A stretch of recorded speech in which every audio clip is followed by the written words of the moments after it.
नमस्कार प्यारे छात्रों, आप सभी का हार्दिक स्वागत है करंट अफेयर बूस्टर की हमारी सीरीज में। Today we are on session 6 of our season 5। कैसे हैं आप सभी? उम्मीद करता हूं बहुत खुश हैं, प्रसन्न हैं, स्वस्थ हैं और अच्छे से अपनी अपनी क्षेत्रों की पढ़ाई या अपने जीवन में जहां भी आप काम कर रहे हैं बढ़िया से काम चल रहा है। तो आइए आज का काम शुरू करते हैं। आज हमारे पास 8 बहुत महत्वपूर्ण चीजें हैं जिन पर हम आपके साथ चर्चा करेंगे। तो सबसे पहले दोस्तों, आज हम जो बात करने वाले हैं इंडियन इकोनॉमी के बहुत सारे अपडेट, बहुत सारी चीजें हो गई पिछले कुछ दिनों में, वो सब हम आपको बताएंगे। उसके बाद क्रिप्टो करेंसी बैन अब ऑलमोस्ट सर पर आ चुका है और काफी भगदड़ का माहौल है क्योंकि पूरे पूरे एक्सचेंजेस ही बंद हो जाएंगे। तो इसके क्या कॉन्स्टिट्यूशनल पहलू हैं, संवैधानिक और कानूनी पहलू हैं, उस पर आज बात करेंगे। एग्जाम्स के लिए बड़ा important. Rohini commission on OBC reservations ने अपना एक नया पर्सपेक्टिव दिया है और उसकी फाइनल रिपोर्ट अब आने वाली है। तो भारत में क्योंकि ये पॉलिटिकली बहुत ही इंपॉर्टेंट मुद्दा होता है तो हम रोहिणी कमीशन और ओबीसी रिजर्वेशन की रीस्ट्रक्चरिंग पर बात करेंगे। 27% होता है, काफी बड़ा चंक होता है। Food prices rising globally. प्यारे दोस्तों, पिछले 50 दिनों में यह पता चला कि पिछले 8 महीने से जो लगातार दुनिया में खाद्यान्नों की कीमत और अन्य चीजों की कीमत बढ़ रही है वो तो एक ट्रेंड बन गया है। So we are in the age of rising food prices globally और इसका मतलब यह है कि हमें अब भारत पर इसका क्या प्रभाव पड़ेगा उस पर भी एक नजर डालनी पड़ेगी।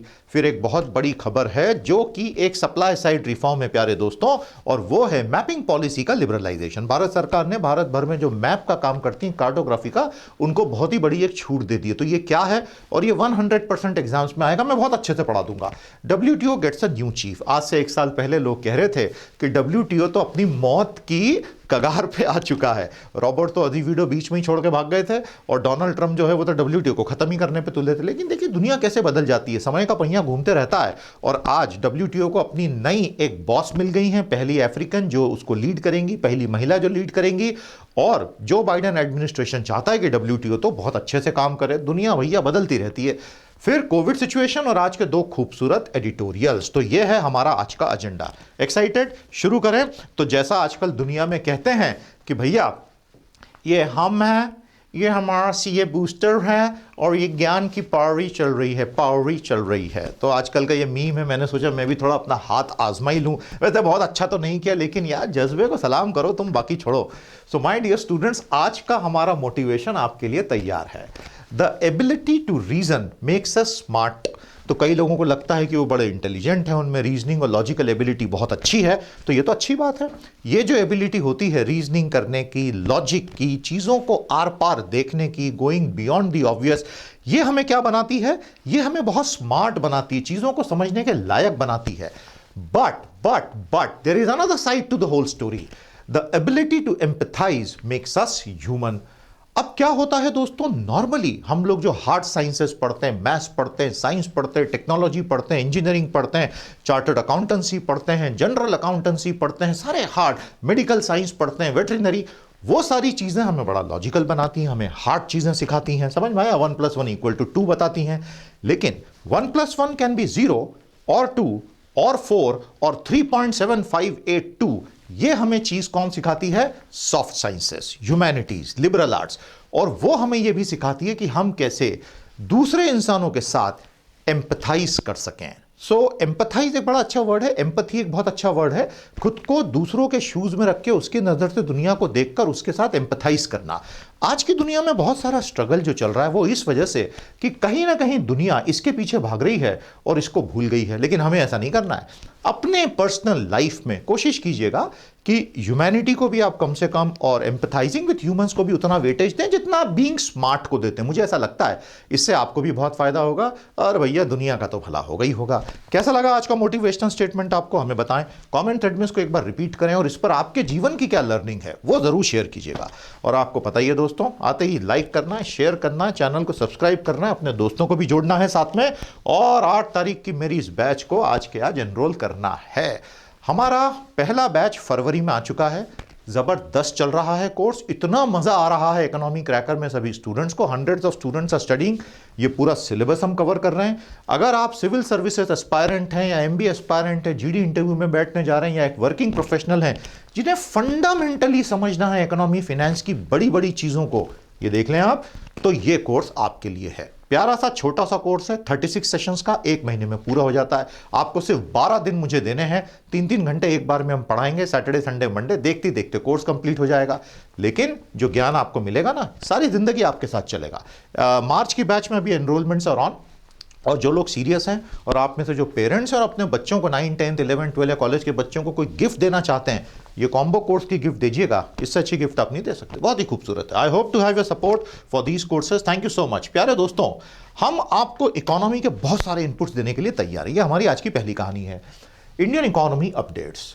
तो पहले बात करते हैं विदेश व्यापार की। क्या हुआ कोविड में? दुनिया भर में सब तरफ लॉकडाउन आ गए, भारत में भी लॉकडाउन आ गए, उसकी वजह से डोमेस्टिक डिमांड खत्म हो गई, उसकी वजह से सेल्स के ऊपर, रेवेन्यूज के ऊपर, टॉप लाइन के ऊपर असर आया, और उससे भी ज्यादा असर आया वर्ल्ड ट्रेड पर। इसीलिए लोग कह रहे थे कि WTO की तो मौत हो जाएगी। वर्ल्ड ट्रेड के साथ यह हुआ प्यारे दोस्तों कि ओवरऑल एक सेंस आने लगा कि अब भारत के एक्सपोर्ट्स बहुत तेजी से गिरेंगे और शायद इंपोर्ट्स बढ़ जाएंगे, लेकिन उल्टा हो गया। एक्सपोर्ट्स तो हमारे इतने ज्यादा नहीं गिरे, लेकिन हमारे इंपोर्ट्स बहुत तेजी से गिर गए, और इंपोर्ट्स के गिरने की वजह से हमारे डेफिसिट्स कम हो गए। इसको हमारे मिनिस्टर साहब ने ट्विटर पे सेलिब्रेट भी किया, और वो ठीक भी है। लेकिन जब आपके इंपोर्ट्स बहुत तेजी से गिरते हैं, उसका मतलब आपकी लोकल इंडस्ट्री जो इंपोर्टेड गुड्स की सहायता से मैन्युफैक्चर करके सेल करती है या एक्सपोर्ट करती है, उसकी हालत खराब है। So dropping imports actually became a very deadly sign of the coming shrinkage of GDP, और फिर वैसा ही हुआ। अब धीरे धीरे पहिया फिर से घूमने लग गया है। जनवरी के जो ट्रेड के फिगर्स आए, मैं आपके साथ अभी शेयर भी करूंगा, पूरे के पूरे मिनिस्ट्री के figures, both imports and exports have grown in 2021 as was expected. जनवरी में ये दोनों के दोनों बढ़ गए। इसका मतलब क्या है? अगर एक्सपोर्ट्स बढ़ रहे हैं तो मैन्युफैक्चरिंग एक्टिविटी बढ़ रही है मर्चेंडाइज एक्सपोर्ट्स में, और अगर इंपोर्ट्स बढ़ रहे हैं तो भी तो मैन्युफैक्चरिंग एक्टिविटी बढ़ रही है ना, क्योंकि आप जितना भी बनाते हैं उसके लिए रॉ मटेरियल और इंटरमीडिएट गुड भारत जबरदस्त मात्रा में आयात करता है। कोई भी इकोनॉमी दुनिया की जो दूसरों के साथ इंटीग्रेटेड है ना, वो इस तरह से आयात रॉ मटेरियल का करती ही करती है। दुनिया का कोई भी देश ऐसा नहीं है जो अपना सारा रॉ मटेरियल मैं खुद ही बना लूंगा, खुद ही कर लूंगा, ऐसा नहीं होता है। लोकल फैक्ट्री डिमांड जब जब बढ़ेगी तो इंपोर्ट्स बढ़ेंगे, ये फंडा याद रखिएगा। तो ट्रेड डेफिसिट यहां से थोड़ा सा चौड़ा हो जाएगा। क्यों? मतलब बढ़ जाएगा हमारा घाटा, व्यापारिक घाटा, क्योंकि इंपोर्ट्स बढ़ गए ना। और ये दुख की बात नहीं है, बल्कि कई बार ये एक अच्छा सिग्नल होता है। तो मेरा आज का पहला ऑफिशियल क्वेश्चन जो है, टोटल मैं आपको आज इसमें 8 क्वेश्चंस या 9 क्वेश्चन दूंगा सेशन के, उसको लिख लीजिएगा जो वॉलंटियर कंपाइल कर रहे हैं, ग्रेट जॉब, और आंसर्स देने की कोशिश कीजिएगा। Explain the link between rising और falling imports and the local manufacturing activity intensity. बहुत प्यारा सवाल है, अच्छे से जवाब दीजिएगा। दूसरा, एक और बहुत बड़ा प्रॉब्लम क्या हो गया है, विश्व भर में जिंसों की कीमतें बढ़ने लग गई हैं। हायर कमोडिटी प्राइसेस, क्योंकि चाइना से आयात बहुत हो रहा है, चाइनीज इकोनॉमी क्योंकि धीरे धीरे दौड़ने लगी है, तो वहां इंपोर्ट बहुत बढ़ गया। अब चाइना इतना बड़ा 800 पाउंड गुरिल्ला है कि जब वो उठ के दौड़ता है तो वो दुनिया भर से रॉ मटेरियल खींचता है, तो कीमतें बढ़ती हैं, तो उसकी सजा हम जैसे देशों को भी मिलती है, और कमोडिटी प्राइसेस बढ़ेंगी। तो हमारा जो कैड का सरप्लस था ना, current account deficit, balance of payment की साइड में आता है, वो फिर से डेफिसिट में टर्न हो जाएगा, अधिशेष से फिर से हम घाटे में जाएंगे। And India has the potential. अभी मैं बड़ी बात बता रहा हूं, इस न्यूज में कवर्ड नहीं है। देखिए, आज भारत का मोटा मोटा मर्चेंडाइज एक्सपोर्ट साल का 300 से $325 बिलियन होता है। मर्चेंडाइज, वस्तु निर्यात, सेवा का अलग है, वो फिगर दे रहा हूं। हमारा जो पोटेंशियल है, जो मैं पिछले 10 सालों से बोलता आ रहा हूं, वो है साल का $1 ट्रिलियन का एक्सपोर्ट। हम वाकई में कैपेबल हैं करने के, लेकिन कहीं ना कहीं जो एक पूरी यूनिफॉर्म नीति बनकर एक्सपोर्ट्स को धक्का लगाया जाना चाहिए, वो आज तक कोई सरकार नहीं लगा पाई।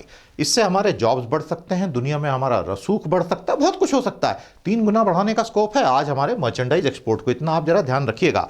और चाइना जो है दुनिया में नंबर 1 एक्सपोर्टर है, उससे उसकी एक ताकत भी बहुत बनी है। ये लेटेस्ट फिगर्स हैं, बहुत ही बढ़िया chart ministry of commerce and industry ने जो जारी किया है, ये मैं आपके लिए लेकर आया हूं। सो माय डियर स्टूडेंट्स, वस्तु निर्यात अप्रैल से जनवरी, मतलब पिछले साल के फाइनेंशियल ईयर के, रनिंग ईयर के एक्सपोर्ट्स हमने 228 बिलियन किए, 13% डाउन हो गए। इंपोर्ट हमने 300 बिलियन किए, 25% डाउन। जीडीपी का श्रिंकेज ये यहां पे दिखाई दे रहा है। तो इनको माइनस करोगे तो ट्रेड डेफिसिट है आपका $72 बिलियन। समझ में आ रहा है आपको? क्योंकि अभी भी आपके इंपोर्ट एक्सपोर्ट से ज्यादा है, तो $72 बिलियन आपने ज्यादा इंपोर्ट कर लिया एक्सपोर्ट करने से, तो ये पूरा माइनस में चले गए, इतने डॉलर बाहर चले गए। लेकिन हमें बचा के रखा है हमारे सर्विसेज एक्सपोर्ट्स ने। ये अलग ही कहानी चल रही है सेवा क्षेत्र की, बहुत शानदार। एक्सपोर्ट है 168 बिलियन, इंपोर्ट है केवल 98। तो आपका पॉजिटिव सरप्लस इन सर्विसेज से 70 बिलियन, जिसने प्रैक्टिकली ट्रेड डेफिसिट को वाइप आउट कर दिया। तो सारे डॉलर की फंडिंग सर्विसेज से हो गई, और इसको जोड़ दोगे तो ट्रेड डेफिसिट तो जीरो ही हो गया प्रैक्टिकली। और टोटल एक्सपोर्ट है आपके 400 अरब, जिसमें से 228 हैं आपके मर्चेंडाइज के। अब मैं आपको डीपर इंसाइट दे रहा हूं, शांति से सुनिएगा। ये बहुत खतरनाक फिगर्स हैं। भारत जैसे 138 करोड़ की आबादी वाले देश में अगर सर्विसेज सेक्टर के एक्सपोर्ट हमारे मर्चेंडाइज एक्सपोर्ट के 60, 70, 80% तक आ रहे हैं, ये हमारे एम्प्लॉयमेंट सीन के लिए बिल्कुल अच्छी बात नहीं है। मैन्युफैक्चरिंग में सर्विसेज से 5, 6, 7 गुना लोगों को नौकरियां दी जा सकती हैं, लेकिन अगर वही नहीं बढ़ेगा तो नौकरियां कहां से आएंगी? सबसे बड़ी चिंता भारत के सामने आज करोड़ों करोड़ों formal sector high paying jobs की है, और तो कोई समस्या है ही नहीं हमारे सामने। वो रिजॉल्व हो गई तो बाकी की सारी समस्याएं एक एक करके रिजॉल्व होंगी। ये फिगर्स हमें ये बता रहे हैं कि हम अभी उस समस्या को रिजॉल्व करने के बिल्कुल भी करीब नहीं है।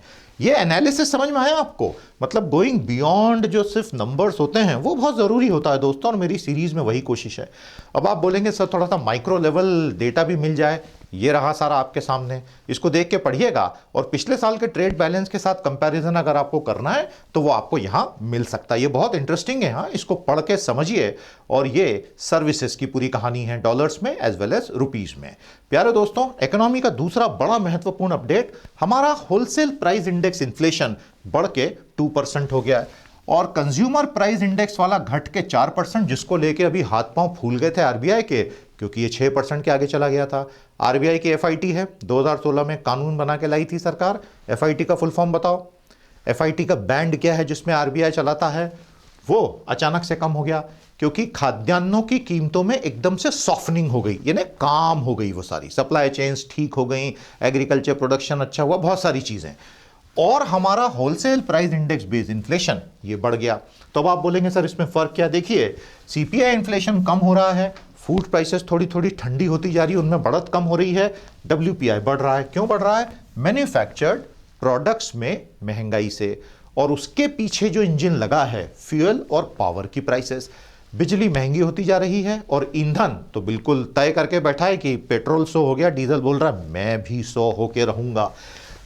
अब सबसे बड़ा यहां पर वेरिएबल यह है कि डब्ल्यूपीआई का बढ़ना नेसेसरीली नेगेटिव नहीं मानना चाहिए। कई बार यह actually regaining of economic momentum को भी दर्शाता है। हां, लेकिन अगर वैक्सीन्स हमारी इनइफेक्टिव हो गई, अभी तो किसी को पता नहीं है ना 6 महीने बाद क्या होगा। अगर वैक्सीन्स भारत में या दुनिया में कहीं भी, देखिए पूरी दुनिया का भविष्य कोविड में तो एक साथ बंधा है। आज भारत में प्रैक्टिकली लोग मान के बैठे कि कोविड तो खत्म हो गया है, और अभी स्थिति ऐसी है, हालांकि फिर भी अभी हम मास्क लगा रहे हैं, सैनिटाइजर यूज कर रहे हैं, 8 बार साबुन से हाथ धो रहे हैं। धो रहे हो ना? एक बार आप सभी लोग जरा कंफर्म करो कमेंट थ्रेड में कि yes sir we are taking all the precautions. आप युवा हो देश के, अगर आपने प्रिकॉशंस छोड़ दिए, देखिए ये कोविड फिर से आ जाएगा। मतलब आप ये मान के बैठे हो कि सर्ज नहीं आ सकता, यूरोप में जाके देखें, बाकी जगह देखें, और जो नए वेरिएंट्स हैं वो भारत तो आ ही चुके हैं। सावधानी रखेंगे तो हम इसको पूरी तरह क्रश कर देंगे, सावधानी रखो। और 6, 7, 8, 9 महीने में वैक्सीन्स काफी हद तक 10-15 वैक्सीन्स आ जाएंगी। लेकिन तब तक यदि वैक्सीन्स फेल होती हैं, अगले 4-5 महीने में सर्ज आता है, तो क्या होगा? डब्ल्यूपीआई इन्फ्लेशन गिर जाएगा, एक्टिविटी गिर जाएगी ना। अदरवाइज ये 5 से 5.5% तक जा सकता है, और उसको लेके फिर रोने की जरूरत नहीं है। मैंने आपको बहुत अच्छा एंगल दे दिया भैया। प्यारे दोस्तों, सेंसेक्स में आग लगी पड़ी है, विदेशी जबरदस्त पैसा भारत में फूके चले जा रहे हैं, और हमारे स्टॉक मार्केट्स तो प्रैक्टिकली कई कई सालों की अर्निंग्स को डिस्काउंट करके ही बैठ गए हैं आज। सो बजट ने सेंटिमेंट को कैपिटल स्पेंडिंग की साइड पे पॉजिटिव किया, एफपीआई के अनाप शनाप बिलियंस ऑफ डॉलर्स के फ्लो, वैक्सीन का रोल आउट हो तो गया, भले ही स्पीड कम है, revival of the sentiment in general, क्योंकि आदमी सड़क पे निकलता है, सब तरफ नॉर्मल एक्टिविटी दिखती है। अभी कुछ दिनों पहले मैं एक सगाई के फंक्शन में गया, दोपहर में लंच का समय था, एक छोटे से होटल के एक छोटे से हॉल में था, उसमें 300 लोग पैक थे, और एक ने भी मास्क नहीं लगाया हुआ था। मतलब मैं तो भागा वहां से, मैं मास्क लगाया हुआ था, 5 मिनट में निकल गया। मैं ये कह रहा हूं कि लोग ये मान के बैठे कि क्या कोविड, क्या कौन सा कोविड, क्या 2020 कहां था। अल्टीमेटली सेंटिमेंट तो रिवाइव हुआ ही है, although they are breaking the law in the sense कि they should take precaution, but then risk are more global than local. लोग ये मान के बैठ गए, स्टिमुलस आई गया यूएस में, और अर्निंग्स ऑफ फर्म धीरे धीरे ठीक होने लग गई हैं। इन सब ने हमारे स्टॉक्स को बिल्कुल आसमान में पहुंचा दिया है। इन्फ्लेशन में rise due to government spending and earnings may have been discounted already. जो लोग आज घुसेंगे मार्केट में वो बहुत ज्यादा उम्मीद ना करें। तो मेरा दूसरा सवाल भी नोट कर लो, थोड़ा ज्यादा ही सवाल दे देता हूं। Present a list of the various factors impacting the Indian stock market positively as well as negatively. बताइएगा प्यारे दोस्तों, दो और बड़ी इंपॉर्टेंट खबरें हैं। सबसे पहली, आईबीसी फिर से शुरू हो गया, बधाई हो। इंसॉल्वेंसी बैंक्रप्सी कोर्ट को ठंडा कर दिया था सरकार ने। पैंडेमिक में कहाँ अब इंसॉल्वेंसी करेंगे, कंपनियां वैसी ही मरी पड़ी थी। 6 महीने का मोरेटोरियम दे दिया था, रीस्ट्रक्चरिंग का प्लान दे दिया, हालांकि बहुत कंपनियों ने करवाया नहीं डेट रीस्ट्रक्चरिंग। तो आईबीसी हो गया है शुरू। हालांकि अब आप 2016 से अभी तक 4-4.5 साल का आईबीसी का रिकॉर्ड देखें, जितना कुछ हमने अचीव किया इससे दोगुना तिगुना हम अचीव कर सकते थे। कैन एनीवन टेल मी कौन सी रेगुलेटरी बॉडी इंसॉल्वेंसी को पूरा रेगुलेट करती है भारत में, और उसके चेयरमैन का नाम क्या? इंपॉर्टेंट सवाल था। और भारत सरकार ने तय कर लिया, भारत की सारी बैंकों को हम बेच देंगे। उसके लिए कुछ राष्ट्रीयकरण के कानून जो बने थे भारत में, उनको बदलना पड़ेगा। Banking companies acquisition and transfer of undertaking act 1970, Indira Gandhi ji ने सिंडिकेट को खत्म करने के लिए उनके प्राइवेट बैंकों को पब्लिक किया था। And the banking companies acquisition act 1980, Indira Gandhi ji का दूसरा नेशनलाइजेशन। तो इंदिरा गांधी के समय जो एकदम सोशलिस्ट टर्न आया था भारत में, इन दो कानूनों से आया था। उनको भारत सरकार पकड़ के राइट टर्न ऑफ दे देगी, इनमें चेंज आएंगे, कंपनियां बिक जाएंगी। तो आपको क्या लगता है, प्राइवेटाइजेशन अच्छी चीज है या नहीं है, बताइएगा। ये हमारा पहला अपडेट हो गया। और हमारे साथ जुड़े हुए आज राजकमल जी बोकारो से। राजकमल जी, इतने प्यार से टेस्टिमोनियल लिखा है, मजा आ गया पढ़ के। आप सभी लोग भी टेस्टिमोनियल को पढ़ें और ऐसी प्यारी प्यारी बातें हमारी टीम के लिए लिखें। इस लिंक पे जाकर आप फॉर्म खोल सकते हैं और लिख सकते हैं। तो thank you very much, God bless us all. पढ़ते रहिए और बढ़ते रहिए। प्यारे दोस्तों, अब हम आते हैं crypto currency ban in India पर। तो भारत में क्रिप्टो बैन जो कुछ समय पहले लग रहा था कि भाई होगा नहीं होगा पता नहीं, वो तो प्रैक्टिकली 90% ऐसा लग रहा है कि सरकार तो सोटा लेके पीछे पड़ गई है कि क्रिप्टो खरीदेगा। इधर आ बताती हूं तुझे। मतलब लिटरली भारत के लाखों लाखों लोग जिन्होंने अरबों रुपए लगा रखे हैं क्रिप्टो एक्सचेंजेस में और P2P वॉलेट्स में, अब उनका क्या होगा ये किसी को नहीं पता। और सरकार की तरफ से सिग्नल अभी तक यह है कि we are going to extinguish this market and bring an RBI digital currency. आज का सिग्नल यह है, कल सुबह कुछ बदल जाए हम कवर करेंगे। तो दोस्तों, ये टॉपिक बहुत ही हॉट रहने वाला है 2021 में। इस पे सवाल बनेंगे, डिस्कशन होंगे, जीडीज होंगे और इसके बहुत सारे पहलू हैं। तो मैं आज ये चौथी या पांचवी बार एक नए पर्सपेक्टिव से कवर कर रहा हूं। तो हर गुजरते दिन के साथ पता चल रहा है कि भारत में निजी क्रिप्टो व्यापार, सरकार बोल रही है हटा सावन की घटा। क्यों यार? सरकार बोलती है 5,000 क्रिप्टो कॉइन्स हैं, इनमें से कई तो पूरी तरह से ओपेक हैं, हमें तो पता ही नहीं है ब्लॉकचेन में क्या हो रहा है, और बीटीसी की मदद से इतनी लीगल एक्टिविटी फंड होगी, and fundamentally BTC is a bypass to the sovereign authority of the monetary. तो नहीं यार नहीं, ये हमको नहीं जम रे ला है, इसको तो हम खत्म करना मांग रे ला है। समझ गए ना बेटा? Crypto currency also allow P2P transfer from one wallet to another. अब क्या होगा, सरकार जब फाइनली सोटा मारेगी पार्लियामेंट में कि खत्म इंडस्ट्री, तो लोग क्या करेंगे, भाई आप सब कुछ बेच के अपने बैंकों में पैसा ट्रांसफर करोगे तो हो सकता है वहां कोई नया कानून आ जाए और पकड़े जाओ आप। उसके पहले ही लोग करके या तो निकल जाएंगे, तो काफी सारे रिडम्पशंस हो चुके होंगे। नहीं तो जो लोग क्रिप्टो में इन्वेस्टेड रहना चाहते हैं, क्योंकि आज बिटकॉइन $50,000 है, वो 1 लाख होने वाला है 4 लाख, तो मैं क्यों छोड़ूं, ऐसा एक इंडिविजुअल सोचेगा, तो फिर वो person to person, peer to peer transfer करके इलेक्ट्रॉनिकली अपनी करेंसी को छुपा सकता है और उसको कोई पकड़ भी नहीं सकता। There is no technology to catch such people. तो फॉर्मल एक्सचेंजेस तो हमारे यहाँ जितने भी वजीर जैसे हैं वगैरह, वो सारे खत्म हो जाएंगे, क्योंकि लोग उस पर डील ही नहीं कर सकते हैं। फिर तो बैंकों के साथ लिंक टूट जाएगी, क्रिप्टो होल्डिंग्स अब्रॉड चली जाएंगी, और ये भारत में 2017 के बाद का दूसरा ब्लैंकेट बैन होगा। तो भारत ने एक दिशा तय की है कि भाई हमें क्रिप्टो नहीं पसंद, सरकार ही चलाएगी जो भी चलाएगी। ये बड़ा डिसीजन है। तो दोस्तों, अब इसके बहुत सारे कानूनी पहलू हैं। 2020 मार्च में जब सुप्रीम कोर्ट ने आरबीआई के पहले बैन को खत्म किया था, वो कैसे खत्म किया था?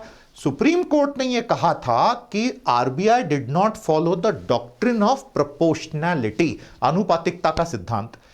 कोई भी सरकारी तंत्र कभी भी किसी चीज को विनियमन करने के लिए, मतलब मक्खी को मारने के लिए अग्नि 5 मिसाइल का इस्तेमाल नहीं कर सकते। Doctrine of proportionality says that to achieve a certain goal you cannot have disproportionately stronger measures, नहीं तो फिर तो अन्याय होगा ना। और ये देश संविधान से चलता है, किसी की व्यक्तिगत मर्जी से थोड़ी चलेगा, कानून का राज है ना। मतलब अभी तक तो है ही, संविधान है, सुप्रीम कोर्ट है, सुप्रीम कोर्ट में जज भी बैठे हुए हैं, और उन्होंने ही मार्च 2020 में कहा था कि भैया public authorities must maintain a proportion between the goal that they want to achieve and the means adopted. मैंने कहा ना, मक्खी को मारने के लिए अग्नि मिसाइल नहीं ले सकते आप। That was just a crude way of putting it, but the point has gone. तो अब क्या होगा, बहुत लड़ाइयां होने वाली हैं सुप्रीम कोर्ट में, सारी की सारी पिटिशंस जाएंगी। सबसे पहली बात तो है right to trade in crypto, article 19 में कवर होता है। राइट टू प्रॉपर्टी, क्रिप्टो को सुप्रीम कोर्ट ने ही इंटेंजिबल प्रॉपर्टी बोला है, अमूर्त संपत्ति। राइट टू इक्वालिटी, आर्टिकल 14 में कि अगर सरकार रातों रात सब कुछ खत्म करेगी, आर्बिट्ररी एक्सरसाइज ऑफ पावर, समझ रहे हैं आप। Right to free speech and expression, मैं अपना पैसा ऐसे लगाना चाहता हूं, आप मुझे रोक रहे हैं।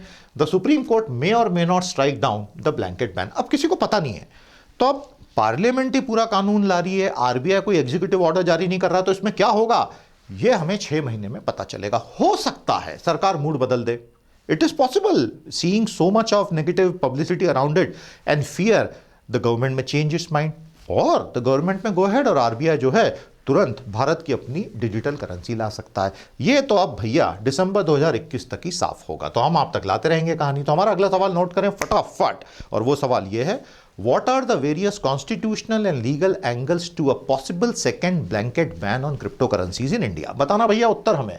प्यारे दोस्तों, Rohini commission on OBC reservation 4 सालों से काम कर रहा है, धीरे धीरे धीरे धीरे चीज जो है वो अपने अंजाम पर जा रही है। अब ये काफी बड़ा मुद्दा है।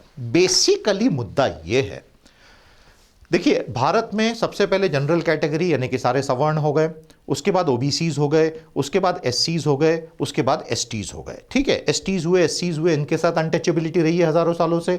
ओबीसीज के साथ कभी भी अनटचेबिलिटी नहीं रही है, लेकिन उनको मेन स्ट्रीमिंग नहीं मिली। मंडल कमीशन रिपोर्ट यही थी जो वीपी सिंह साहब ने 1990 में लागू की थी, जहां से 27% सेंट्रली फंडेड जॉब्स और एजुकेशन में रिजर्वेशन आया। समय के साथ यह हुआ कि जो केंद्र सरकार की ओबीसी जातियों की सूची है, 2633 ओबीसी जातियां, वो 4 सब कैटेगरीज में अब बांटे जाने की बात हो रही है। अभी तक वो ऐसी सब कैटेगरीज नहीं थी, सेंट्रल लिस्ट की, हर स्टेट की अपनी लिस्ट अलग अलग होती है। नाउ माय डियर स्टूडेंट्स, ये 2 अक्टूबर 2017 को रोहिणी आयोग, जस्टिस रोहिणी कमीशन जो बनाया गया था, उनको बहुत सारे एक्सटेंशंस दे दे के फाइनली जनवरी में उनसे रिपोर्ट मांगी गई है, और अब वो सारे राज्यों में घूम घूम के सबकी रिपोर्ट लेने वाले हैं, वर्चुअली, डायरेक्टली, और एक फाइनल रिपोर्ट जुलाई तक आएगी कि भाई राज्यों का जो अपना अपना एडजस्टमेंट करना है जातियों की स्टेट लिस्ट के हिसाब से। अक्टूबर 11, 2017 से इन्होंने काम करना शुरू किया। आज हम बैठे हैं फरवरी 2021 में, तो जनवरी तक इन्होंने रिपोर्ट दी।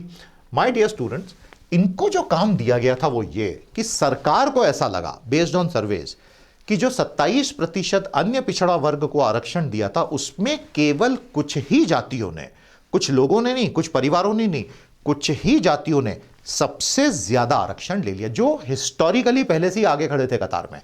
तो ये सरकार का ऐसा मानना है, दिस इज इनइक्विटस, ये असमता परक है और इसको ठीक करना जरूरी है। तो ये सेंसिटिव इश्यू है, पॉलिटिक्स इससे गाइड होगी, तो इसमें पॉलिटिकल एंगल को भी नजरअंदाज नहीं कर सकते हैं। कमीशन ने अपना काम अब शुरू किया 4 कैटेगरी फॉर्मूले पे। उनका कहना यह है कि ये जो 2633 जातियां हैं ओबीसीज की 27% आरक्षण के लिए हकदार, इनको हम 4 हिस्सों में बांट देंगे, 1 2 3 4, और ये 27% को हम 1 2 3 4 में फर्दर रिजर्व कर देंगे, 2%, 6%, 9%, 10%, ये हो गया मिलके 27%।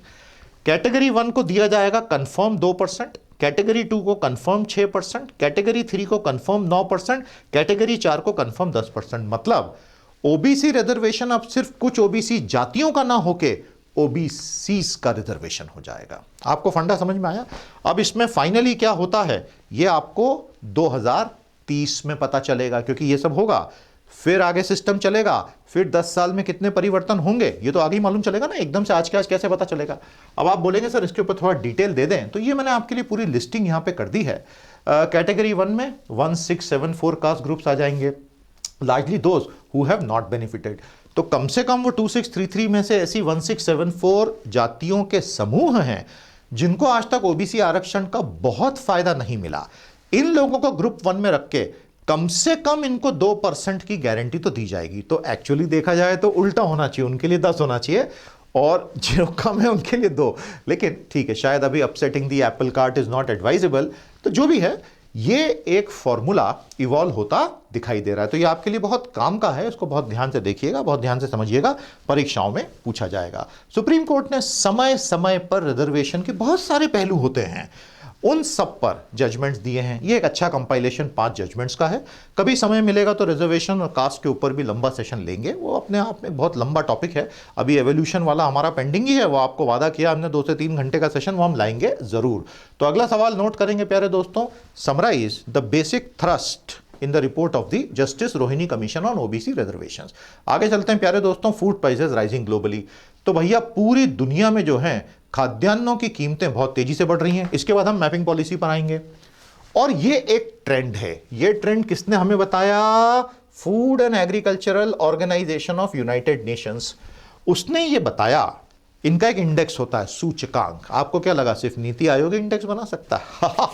तो फूड एंड एग्रीकल्चरल ऑर्गेनाइजेशन का एक सूचकांक होता है। 2018 से 2021 के बीच में उसकी वैल्यू देखिए।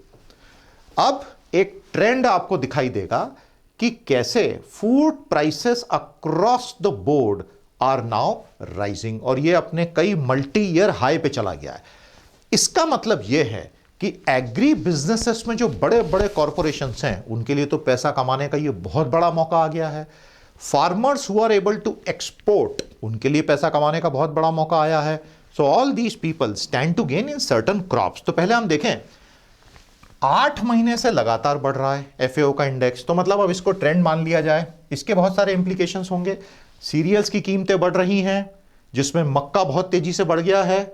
चाइना ने बहुत ज्यादा खरीद लिया। यूएस का प्रोडक्शन गिर गया क्लाइमेट की वजह से। वेजिटेबल ऑयल प्राइसेस, वनस्पति तेल की जो कीमतें हैं, वो पिछले 9 साल के हाईएस्ट लेवल पे हैं। शुगर की प्राइसेस, चीनी की कीमतें बहुत ज्यादा बढ़ गई हैं। डेयरी की जो प्राइसेस हैं वो बढ़ गई हैं, हालांकि मीट की प्राइसेस कम हुई हैं। इन सब चीजों का कारण यह है कि चाइना बड़े बड़े स्टॉक खरीद के रख रहा है। मेज प्राइसेस बहुत बढ़ गई क्योंकि प्रोडक्शन गिर गया। राइस की एशिया और अफ्रीका में डिमांड बहुत बढ़ गई, लेकिन वियतनाम और थाईलैंड से सप्लाई कम हो गई। Low production of palm oil, palm oil जो होटलों में जो तेल यूज होता है वो सारा पाम ऑयल होता है और वो लीगली अलाउड होता है।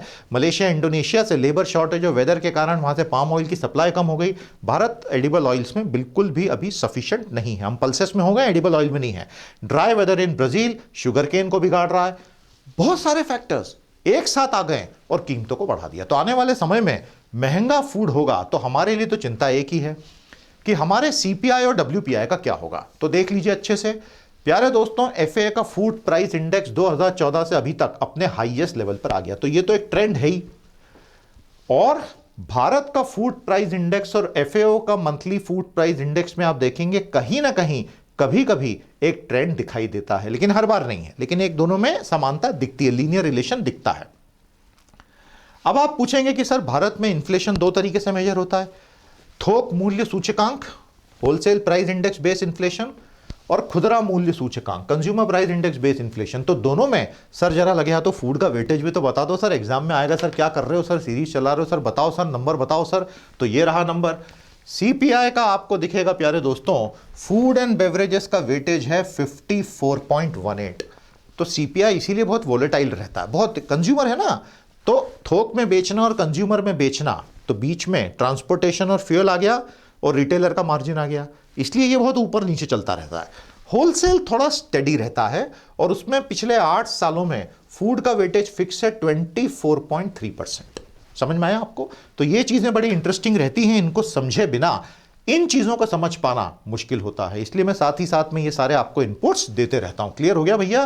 तो हमारा अगला सवाल नोट करें, what are the likely implications of generally rising food prices on Indian economy, बताइएगा। तो भैया भारत में एक बहुत बड़ा रिफॉर्म आया है ऐसा बता रहे हैं, अलग अलग अखबारों ने तारीफों के पुल बांध दिए हैं सरकार के कि नई मैपिंग पॉलिसी आई है, तो सारे अखबार एकदम से खुश हो गए हैं, तो कुछ ना कुछ तो अच्छा ही हुआ होगा। आइए समझते हैं सरकार ने बेसिकली किया क्या है। देखिए दोस्तों, आप और हम इतनी आसानी से गूगल यूज करते हैं, गूगल मैप्स यूज करते हैं, हम दुनिया में किसी भी जगह अपने कंप्यूटर या मोबाइल पे बैठ के जूम इन करके 3D 2D सब देख सकते हैं। उनके सारे सैटेलाइट्स लगे हुए हैं। अमेजन वाला ब्लू ओरिजिन के अपने बड़े सैटेलाइट ला रहा है। टेस्ला और इलॉन मस्क स्पेसएक्स वाले अपना स्टारलिंक में 20-30 हजार सैटेलाइट। आज से 1-2-3 साल के बाद इंटरनेट सीधे अंतरिक्ष से आएगा। छोटे छोटे डिवाइसेस आएंगे, मोबाइल से कनेक्ट कर लो और आराम से देखते चलो, और सरकार रोक भी नहीं पाएगी। मैपिंग पूरी तरह कमोडिटाइज हो जाएगी और रिमोट सेंसिंग के दूसरे देशों के सैटेलाइट से आपको डेटा मिलने लगेगा। कौन रोक सकता है उसको? पॉलिसी थ्रस्ट अब इस दिशा में होना चाहिए कि उस सच्चाई को समझ के पॉलिसी को बदल दो। तो सरकार ने समझदारी का परिचय देते हुए मैपिंग डेटा, जियोस्पेशियल डेटा, इसके ऊपर लगे सारे प्रतिबंध, सिक्योरिटी प्रतिबंध सब सब सब हटा लिए और भारत की कंपनियों को बोला है कि अगर तुम इंडियन ओन्ड कंपनी, भारत में ऑपरेटिंग कंपनी हो, अब तुमको जो मैप एप्लीकेशंस बनाने हैं, कार्टोग्राफिक बनाने, बनाओ, whatever you want to make, subject to just a couple of precautions. तो प्यारे दोस्तों, सरकार का यह कहना है कि आज तक यह बहुत जटिल था, मल्टीपल क्लियरेंसेस लेने पड़ते थे, हमेशा सर पे तलवार लटकी रहती थी, सब हटा दिया। आप सिर्फ सेल्फ सर्टिफाई कर दो कि आप जो कुछ कर रहे हो गुड फेथ में कर रहे हो और आप क्या कर रहे हो। आपको किसी भी मिनिस्ट्री ऑफ डिफेंस या होम कोई सर्टिफिकेट नहीं चाहिए। Do not indicate any prohibited places, मतलब आपको ब्लैकआउट करने की भी जरूरत नहीं, क्योंकि ग्लोबल मैप्स में तो सब दिख ही रहा है, तो मत करो ये सब। समझ में आया? लिबरलाइजेशन। 1 मीटर हॉरिजॉन्टल और 3 मीटर वर्टिकल रेजोल्यूशन से ज्यादा पे आपको काम करना है, इसके नीचे आप नहीं जा सकते।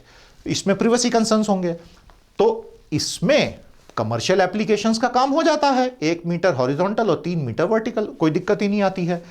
आप अगर ये करते हैं तो आप इंटरनेट, क्लाउड और एक्सपोर्टिंग कर सकते हैं। Advance technology, terrestrial mobile mapping, drones, light detection सब अलाउ कर दिया गया। ये बड़ी बात है।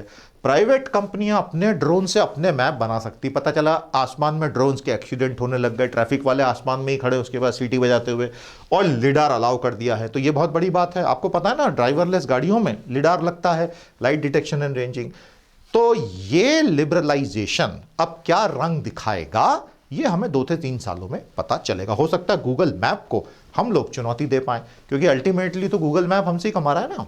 अरे भाई, मैं आपको हमेशा कहता हूं, भारत टेक्नोलॉजी बनाता है, कंज्यूमर तैयार करता है, और सारा बाजार लूट के ले जाते हैं अमेरिकन्स या यूरोपियंस या जापानीज या कोरियंस या चाइनीज। यही तो हो रहा है। एनपीसीआई का यूपीआई है, पहले बोल चुका हूं ये बात। साल के हर महीने के 225 करोड़ ट्रांजैक्शंस हो रहे हैं, उनमें से 90% अमेरिकन कंपनीज कर रही हैं। तो फिर हमने बनाया किसके लिए? उनके लिए। तो फिर हटा ही दो, उनको खुद का ही सिस्टम लाने दो। कहने का मतलब यह है that ultimately your own champions have to be created of such a quality कि विदेशियों को हम क्वालिटी से मार पाए। कानूनी रूप से किसी को मारना आपकी कंपनीज को कभी मजबूत नहीं बनाएगा। क्वालिटी से आपको कंपटीशन को खत्म करते आना चाहिए। धीरे धीरे हम उस तरफ बढ़ रहे हैं। अभी डिस्टेंस बहुत ज्यादा है, लेकिन चलिए, हमारी शुभकामना है कि हम गूगल मैप को एक दिन भारत में हरा पाएं। देखते हैं होता है कि नहीं। सो प्यारे दोस्तों, हमारा अगला सवाल नोट करें। Explain the various provisions of the new mapping liberalisation policy. WTO बिल्कुल समझ लीजिए कि बाल बाल बची गया मरते मरते। और 2020 में कहां ऐसा लग रहा था कि खेल खत्म है डब्ल्यूटीओ का, और कहां अचानक से अब अफ्रीका से पहली महिला डब्ल्यूटीओ की चीफ बनेंगी, जो अपने आप में एक बड़ा पॉजिटिव सिग्नल है। तो प्यारे दोस्तों, अब madam Okonjo Iweala is the new director general. Ngozi Okonjo Iweala Roberto Azevedo को रिप्लेस कर रही हैं। अजीविडो ने 2020 में अचानक से डब्ल्यूटीओ को बोला गुड बाय, और अब तेरी दुनिया में दिल नहीं लगता, और वो प्राइवेट सेक्टर में जाके बैठ गए। काफी सारे दूसरे कंटेंडर्स आए उस पोजीशन के लिए, और जब तक डोनाल्ड ट्रंप थे तो उन्होंने साउथ कोरिया के ट्रेड मिनिस्टर यू म्यूंग ही को सपोर्ट किया, और वो तो चाहते थे कि डब्ल्यूटीओ कोलैप्स ही हो जाए, डिस्प्यूट रेजोल्यूशन तो खत्म ही हो गया था। लेकिन समय का पहिया बदला और घूमा, समय बदला, और जो बाइडेन आए और उन्होंने कहा कि फाइन, हम we are okay if Ngozi Okonjo Iweala takes charge, and she has had a very sterling record of 25 years with the World Bank and Nigerian finance minister. तो अब डब्ल्यूटीओ को एक काफी पॉजिटिव एनर्जी मिलेगी। Recovery के phase में ये जरूरी भी था। और देखिए, एक बेसिक बात समझ लीजिए, भारत और चाइना, हम भले एलएसी पे कितने भी उलझे पड़े हुए हों, लेकिन हमारे लॉन्ग टर्म इंटरेस्ट में यह है कि एक multilateral trade body based on the rule of law हो। भारत को कम से कम बहुत फायदा है उसमें, क्योंकि अदरवाइज बायलैटरल में तो आप इतना उलझ जाओगे, ताकतवर आपको हमेशा दबाने की कोशिश करेगा। तो हमारा अगला सवाल नोट करें, what are the challenges facing WTO as on date. प्यारे दोस्तों, कोविड के सारे अपडेट्स आपके सामने हैं। अमेरिका बोल रहा है कि पहले 100 दिनों में प्रेसिडेंट बाइडेन के हम लोग 10 करोड़ वैक्सीन डोजेस पार कर जाएंगे। दूसरा बहुत बड़ा चमत्कार अमेरिका में हो रहा है, नए इन्फेक्शंस और नई मौतें तेजी से कम हो गई। इसका मतलब मास्क लगाने से फर्क पड़ता है। मतलब कितनी बेसिक बातें कर रहे हैं हम यार। सोचो, अमेरिका में लाखों लोग जो मर गए, उन्हें बचाया जा सकता था पिछले साल। Europe has a new mutant vaccine plan. इन्होंने एक प्लान बनाया है कि भाई म्यूटेंट जब आएंगे तो क्या करना है। And the world is very very surprised कि भारत ने ऐसा क्या कर दिया। और 4-5 चीजें लोग स्टडी कर रहे हैं। यह स्टडी लंबी चलने वाली है कि आखिर सबसे बड़ा फैक्टर क्या रहा भारत में कोविड को क्रश करने का। तो ये पूरी न्यूज मैंने यहां लगाई है, इसको पढ़ना आपको बहुत मजा आएगा। लेकिन प्यारे दोस्तों, क्योंकि ये तो नेचुरल एवोल्यूशन है, जैसे जैसे वैक्सीनेशन हो रहा है और कोविड को क्रश किया जा रहा है, वायरस म्यूटेट कर रहा है। प्रकृति उसको तो म्यूटेट करवाएगी ना, क्योंकि उसको भी तो जिंदा रहना है। और ये म्यूटेशंस यूके, साउथ अफ्रीका और ब्राजील की, इसके ऊपर एक पूरा का पूरा दिया है। अभी किसी को नहीं पता कि हमारे एग्जिस्टिंग वैक्सीन वाकई में काम आएंगे कि नहीं, बट ऐसी उम्मीद ही की जा सकती है। तो मेरा अगला सवाल नोट कीजिएगा, what can be a mutant Covid virus vaccine plan for India. प्यारे दोस्तों, अनुराग कुमार दिल्ली से हमारे साथ जुड़े हुए हैं, बहुत सालों से जुड़े हुए हैं। Thank you Anurag for writing such a beautiful testimonial. बाकी के लोग भी इनका टेस्टिमोनियल पढ़ें और इनकी लिखी हुई प्यारी प्यारी मीठी मीठी बातों को देखें, और आप भी एक प्यारा सा टेस्टिमोनियल टीम के लिए लिखें, बहुत अच्छा लगेगा। थैंक यू सो मच, और खूब जीवन में आप आगे बढ़ें, हमारा आशीर्वाद है। दोस्तों, आप हमारे साथ हमारे बहुत ही प्यारे सब्सक्रिप्शन कोर्सेज हैं। करंट अफेयर बूस्टर प्रीमियम है, पावर ऑफ 10 एडिटोरियल एनालिसिस है, मंथली भी अवेलेबल है, 6 मंथली भी अवेलेबल है। यहाँ इस वीडियो के ठीक नीचे एक ज्वाइन का बटन दिखेगा, आप यूट्यूब पर ही ज्वाइन करें, एक महीने के लिए आ जाएं, कोई दिक्कत नहीं है, अपने आप ही आप अपग्रेड करेंगे। और हमारी साइट पर भी आइए। I hope to have your love and support. ये बहुत अच्छी सीरीज है दोस्तों, और बहुत फायदा हो रहा है लोगों को, सैकड़ों बच्चे पढ़ रहे हैं हमारे साथ, आप भी आइए। आज के दोनों एडिटोरियल तैयार हैं। पहला एडिटोरियल अजय छिब्बड़ साहब लिखते हैं, भारत ने फाइनली पी वर्ड की अपनी झिझक को छोड़ दिया है, प्रधानमंत्री जी ने प्राइवेटाइजेशन को खुल के सपोर्ट कर दिया है, तो ये कहते हैं कि बहुत अच्छा है, लेकिन चेतावनी देते हैं कि जितना पैसा निजीकरण से आएगा उसको बजट में मत डाल दीजिएगा, नहीं तो लोग बोलेंगे कि ये सब बर्बाद। उसको डालिए national infrastructure investment fund NIIF में, और एक प्राइवेटाइजेशन या डिसइन्वेस्टमेंट मिनिस्ट्री को 5 साल का टारगेट देकर डेडिकेटेड बिठाइए, नहीं तो ये सब दिक्कत का काम हो जाएगा। सुशांत सिंह बहुत अच्छा लिखते हैं डिफेंस के मामलों पे, हिंदू का एडिटोरियल आपके सामने है। जो कुछ लद्दाख में पैंगांग सो के उत्तरी और दक्षिणी तट पर हुआ, उसका पूरा पूरा स्ट्रेटेजिक इंपॉर्टेंस क्या है, वो आपने इस एडिट में समझाया है, और उसका आने वाले क्वाड के साथ क्या लिंक है वो भी बताया है। पैरेलल में एक और बड़ी इंटरेस्टिंग खबर आ रही है, आने वाले कुछ दिनों में भारत चाइना से आने वाले कुछ निवेशों को हरी झंडी देने वाला है, ये खबर आई है। अब सारे डॉट्स को कनेक्ट करके देखिए तो एक पिक्चर इमर्ज होती हुई दिखेगी। उम्मीद करूंगा आपको इन चीज़ों में मजा आएगा। आज का सेशन यहीं कंप्लीट करते हैं। तो कैसी लगी आपको क्लास, लाइक और शेयर कीजिएगा दोस्तों, कमेंट कीजिए, क्वेश्चंस के उत्तर दीजिए, और 8 मार्च से आने वाले इकोनॉमिक क्रैकर में पूरे जोश के साथ आज के आज एनरोलमेंट कर लीजिए। अब हम आपसे कल भेंट करेंगे हमारे सेशन 7 के साथ। नमस्कार, जय हिंद।